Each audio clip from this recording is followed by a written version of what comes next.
The three of us walked into the emergency room at 7:30 that evening. I was 4 centimeters dilated and was told that I was in active labor. I was admitted on site, but I wasn't anywhere near mentally prepared to give birth, and I was petrified without Joey by my side. I'd started having what felt like mild period cramps. They came steadier and more frequently by the hour, but I made every effort to hold her off. I even tried telepathically explaining to her that she couldn't come out yet, but to no avail. A few hours later, my assigned OBGYN came in to check me again. Dr. Butler stuck his whole hand in my hoo-ha and told the room that I was 7.5 centimeters. Do you want an epidural? He asked.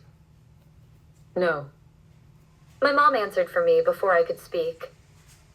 What do you think I should do, Doc? I asked, reaching for his hand. Well, Mrs. Hunter, it's up to you. In my many years of experience, I've noticed that women who receive the epidural do tend to have calmer, more controlled births. Okay, then I'll do it. I must have fallen asleep after they put the needle in my back because a nurse came into my room to wake me up. She told me that doctor. Butler was going to be in shortly to check on my progress. It was the same procedure, and this time I was 8.25 centimeters dilated. The next time you see me, you'll be pushing. Dr. Butler said comfortingly, but the thought made my skin crawl. We have to wait for my husband, I said, pretty loopy from the drugs. Okay, when will he get here? I never answered his question, just turned my head the other way and started to weep. I heard my mom in the hallway explaining to Dr. Butler that Joey had been deployed and that we weren't waiting for him. Within minutes, a nurse was in the room sitting me up to prepare for the delivery. She inclined the bed and put my legs in the stirrups. A delivery doctor walked in, dressed in full surgery garb. The only reason I knew it was doctor. B was his voice and his strikingly unique seafoam green eyes. Are you ready, Mrs. Hunter? He asked rhetorically. No, I changed my mind. I don't want to do this. It's a little too late for that, dear. Haley, look at me. Do you feel the contraction you're having right now? When you have another, I need you to start pushing. My mom and Hannah had a hand on each of my knees. My baby was born at 8:27 a.m. on the morning of September 25th, after pushing for a record 20 minutes. It's a boy. Dr. Butler announced proudly. It's a what? I asked, trying to sit all the way up. Hales, it's a boy, my sister yelled, hopping up and down with excitement. After wiping him down, my newborn son was set on my chest, and I looked right into his open eyes. Somehow, some way I felt like Joey was here. I swore I even felt someone stroke my hair the way he does, and it sent goosebumps cascading down my body. I can't describe how I felt at that moment, but I can say that I finally knew my purpose in life. It was to be his mother. I promised him that I would love him and take care of him and protect him. He came out looking so much like Joey. That little nose, those full elongated lips, and those same wise eyes. A nurse took him away for tests, and I yearned longingly for Joey.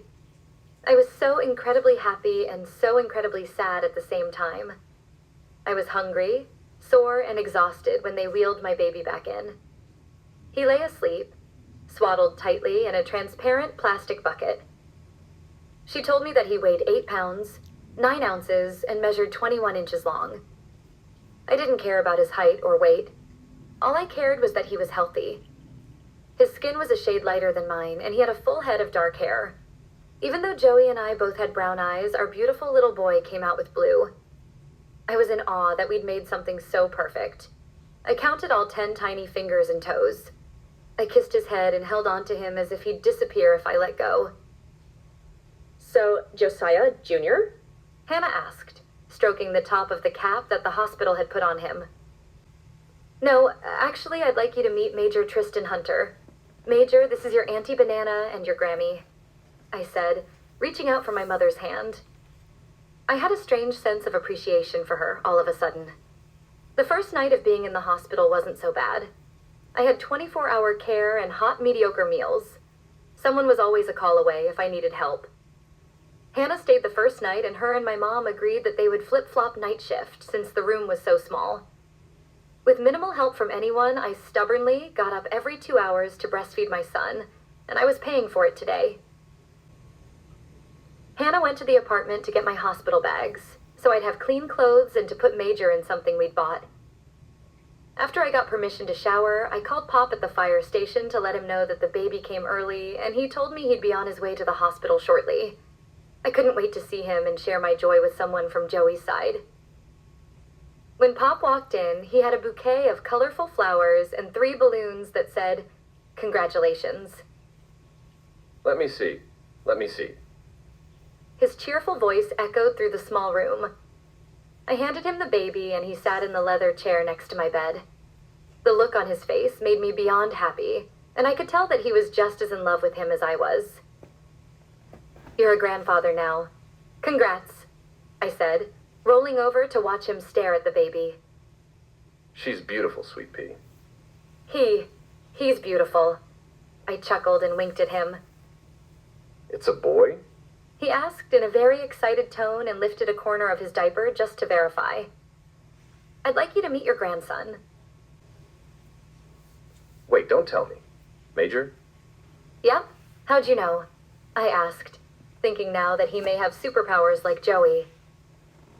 Back in the day, little Joey had a friend that he'd play with every day after school. They became very close, and they were inseparable for years. They were like salt and pepper, always together. The year the boys entered middle school, his family found out that he had leukemia. Major ended up passing away only a few weeks later. After the funeral on the ride home, Joey told me that if he ever had a son, he was going to name him after his first best friend to honor him. I guess he never forgot that. I know, I sure didn't. All of a sudden, the name that I wasn't so thrilled about in the beginning became so much more important to me.